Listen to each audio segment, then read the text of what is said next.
If your doctor looked you in the eye at your last checkup, told you that a little muscle loss is just part of getting older, and sent you home with a pamphlet about calcium, you need to hear what I'm about to say, because that conversation may have just taken years off your life. Not because your doctor is a bad doctor, but because the number they're using to measure your muscle loss is almost certainly wrong, and the rate they consider normal is one that the research stopped defending almost a decade ago.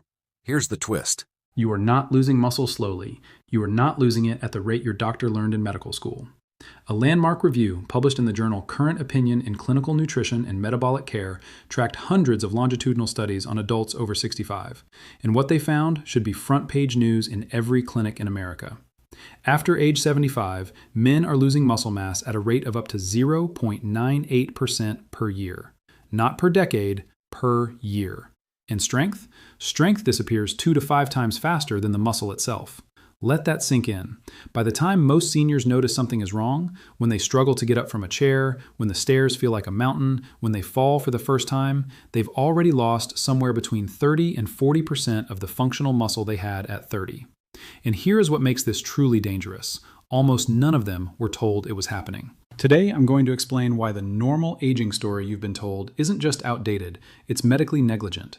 I'm going to tell you the exact protein threshold, the specific training frequency, and the one blood marker that is actually associated with stopping this process, and even reversing it. And I'm going to walk you through one simple, home-based movement test you can do in the next 3 minutes that tells you exactly where you stand right now. No doctor's office required. But before I do, I need you to stay until the end, because the number one item on my list today is something that almost every senior does without a second thought, believing it's helping their muscles, when the research now shows it may be doing the exact opposite. I'm Dr. Andrew. I've spent years working with patients over 60, and what I'm about to share with you is not something most doctors bring up unless you already know to ask for it. Let me tell you about a patient I'll call Raymond. He was 67 years old, a retired electrician, a guy who walked 3 miles every morning and felt like he was doing everything right. He came to see me because his knees ached and he was tired. Not dramatically tired, just slower. He said it felt like his body had turned down the volume. When we ran his full panel, including something most routine checkups don't even order, I found that Raymond had lost nearly 18% of his appendicular muscle mass since his last body composition scan 4 years earlier. He had no idea. He thought walking was enough. It wasn't. And what I found in his case is exactly what the research describes, because walking, as wonderful as it is for your cardiovascular system, does almost nothing to stop what happens to muscle tissue after 65. Let me explain what's actually going on inside your body. Your skeletal muscle is not passive tissue. It's a metabolic organ. It burns calories, regulates blood sugar, protects your joints, keeps you upright, and, this is the part doctors rarely discuss, it directly influences how long you live. Sarcopenia is the clinical name for what Raymond had. It's the progressive loss of muscle mass, strength, and physical function that accelerates dramatically after age 60. The word comes from the Greek, sarco, meaning flesh, and penia, meaning poverty. And make no mistake, poverty is the right word. A study published in JAMA Network Open in 2024 tracked older adults with sarcopenia and found that the condition was independently associated with a 29% increase in all-cause mortality compared to those without it. That's not a rounding error. That's nearly 1 in 3. But here's where it gets stranger. The loss doesn't happen evenly. It doesn't creep in smoothly the way your hair thins or your skin changes. Muscle loss after 65 comes in what researchers call accelerated windows, periods where the rate of loss doubles or triples, often triggered by something as common as a 2-week illness, a minor surgery, or even 2 weeks of reduced activity. A paper published in the Journal of Physiology showed that just 10 days of bed rest in adults over 70 caused more muscle loss than an entire year of normal aging. 10 days. That's the mechanism your doctor isn't telling you about. Every hospitalization, every bout of the flu, every week you spent mostly sitting after a bad fall. Each one of those events doesn't just pause your progress. It sets off a cascade that takes months to even partially recover from. And here's the second layer of this that most people never hear. You're not just losing muscle mass, you're losing the specific type of muscle fiber that keeps you safe. Your body has 2 primary types of skeletal muscle fibers. Type 1 fibers are the slow-twitch endurance fibers. Those are what you use when you walk, stand, or do light tasks. Type 2 fibers are the fast-twitch power fibers. Those are the ones that catch you when you slip. They fire in milliseconds. They're the difference between a stumble and a fall. After 65, the body preferentially loses type 2 fibers, which means you can walk every single morning and still have almost no protection against a sudden loss of balance. That's why Raymond was walking 3 miles a day and still falling. That's why the standard advice, stay active, take a walk, is not wrong, but it is tragically incomplete. Now let me give you some numbers that put this in real-world perspective, because I want you to understand the scale of what we're talking about. The Atherosclerosis Risk in Community Study, the ERIC cohort, followed 5,985 adults over more than a decade, tracking sarcopenia from age 65 all the way through age 90. Their findings, published in 2025, showed that sarcopenia prevalence rises from 5% at ages 65 to 69 all the way to 36% by the time people reach 85 to 89. More than 1 in 3 people in their late 82nds have clinically diagnosed sarcopenia, and incidence, meaning the rate of new cases developing, was 2.92 per 100 person-years across the full cohort. That sounds like an abstract number. Here's what it means practically. In a room of 170-year-olds who don't currently have sarcopenia, roughly 3 of them will develop it this year alone, and that rate accelerates with every passing year. If you only remember one thing from this video, remember this next part. Strength declines 2 to 5 times faster than muscle mass itself. You can still have reasonable-looking muscle tissue on a scan and be catastrophically weak. Researchers call this dynapenia, the loss of muscle strength independent of mass. And according to the same longitudinal data from Current Opinion in Clinical Nutrition and Metabolic Care, at age 75, men lose grip strength at 3 to 4% per year, and women lose it at 2.5 to 3% per year. That is not a slow erosion.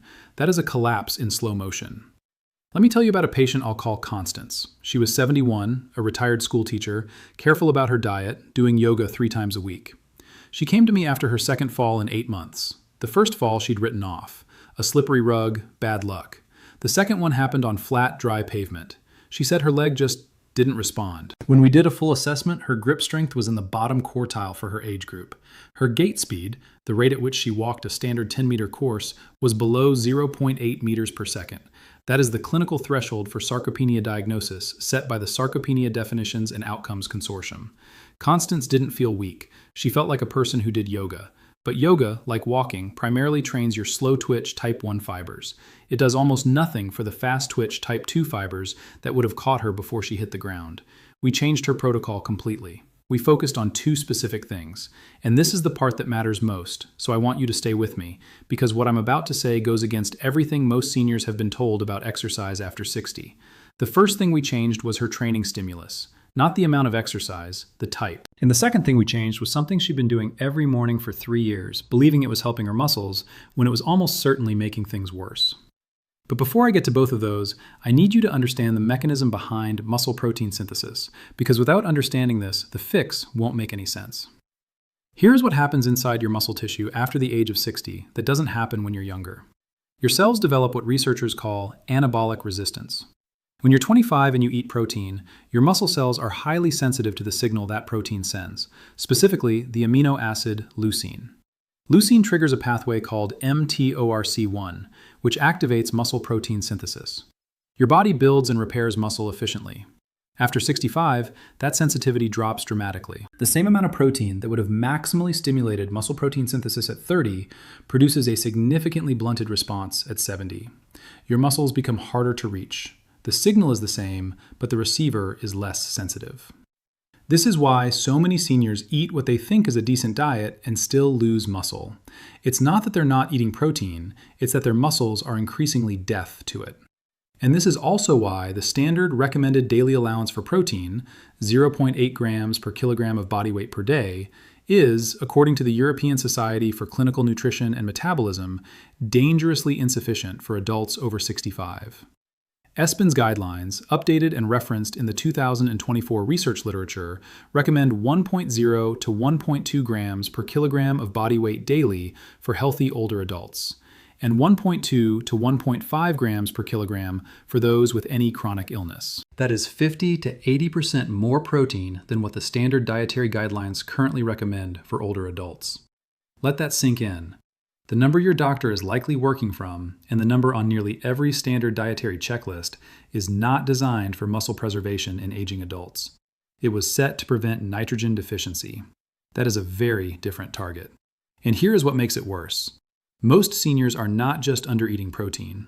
They're eating what protein they do consume in the wrong pattern.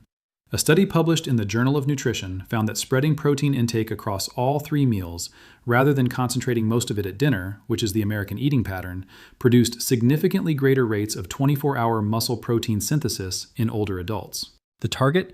A minimum of 25 to 30 grams of high-quality protein per meal distributed across breakfast, lunch, and dinner, with at least 2.8 grams of leucine per serving, because leucine is the specific trigger that overcomes anabolic resistance. That means a small chicken breast at dinner and a yogurt for lunch is not even close to adequate. This is the part most doctors won't say out loud.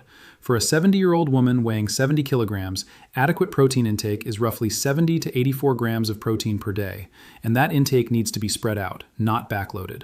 Now let's talk about the training side, and this is where I'll give you the specific details I promised at the beginning.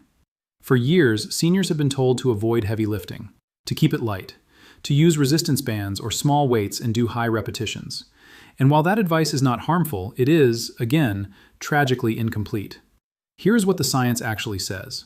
A meta-analysis published in PLOS One and referenced across multiple 2024 systematic reviews showed that resistance training significantly improves muscle mass, strength, and physical performance in older adults with sarcopenia. Not walking, not stretching, not yoga, resistance training. Specifically, progressive resistance training, meaning you gradually increase the load over time, is the single most evidence-supported intervention for stopping and partially reversing sarcopenia. A 2025 study in Nutrients that followed 74 older adults with a mean age of 69 years found that 12 weeks of progressive resistance training, combined with adjusted protein intake, reduced the prevalence of sarcopenia in the intervention group from 35% all the way down to 0%. Zero. The control group, the people who made no changes, actually saw their sarcopenia rates increase over the same 12 weeks. This is the divide. 2 groups of people, same age, same starting point. 12 weeks later, one group has no sarcopenia, the other group has more. The difference was not a drug, it was not a supplement, it was a specific training and nutrition protocol. Let me now give you the home test I promised. This is called the 5 times sit-to-stand test. It is used by geriatric specialists worldwide to assess lower extremity muscle power, specifically the fast-twitch type 2 fibers we discussed earlier. Here is how you do it. Find a standard chair, kitchen chair height, no armrests if possible. Sit in the middle of the seat. Fold your arms across your chest. Your feet are flat on the floor. Set a timer or have someone time you. When you say go, stand up completely, then sit back down. Do that 5 times as fast as you safely can. Stop the timer when your back touches the chair on the 5th sit. Here is what your result means. If you completed 5 repetitions in 11 seconds or less, your lower body muscle power is in a healthy range for your age group. If it took you between 11.2 and 14.9 seconds, you are in a borderline zone. Your type 2 fiber strength is declining and intervention is warranted. If it took you 15 seconds or more, or you were unable to complete it without using your arms, that is a clinically significant indicator of sarcopenia, consistent with the thresholds used in the ARIC cohort study and standard EWGSOP2 diagnostic criteria. Take that number seriously, not as a sentence, as information. Because Constance, the patient I told you about earlier, couldn't complete it in under 18 seconds when she first came to see me. After 12 weeks on the protocol I'm about to describe, she completed it in 10.4. Here is the protocol. This is what the research supports. This is what I use with my own patients. 2 resistance training sessions per week. Not 5, not every day. 2. Focusing on compound lower body movements. Seated leg press, bodyweight squats with progressive resistance, step-ups onto a stable surface, and standing calf raises with resistance. Each session, 3 sets per exercise, 8 to 12 repetitions, with a load that makes the final 2 to 3 repetitions genuinely challenging. If the last 3 reps feel easy, the weight is too light. Your muscle does not know what the weight is. It only knows whether it was challenged. One critical detail. Perform each concentric movement, the standing up portion of a squat, for example, as explosively as you safely can. That explosive intent, even at modest loads, is what specifically recruits the type 2 fast twitch fibers. This is called power training, and it is the single element missing from most senior exercise programs. On the nutrition side, follow the ESPN target of 1.0 to 1.2 grams of protein per kilogram of body weight, distributed across all 3 meals. At minimum, 25 grams per meal.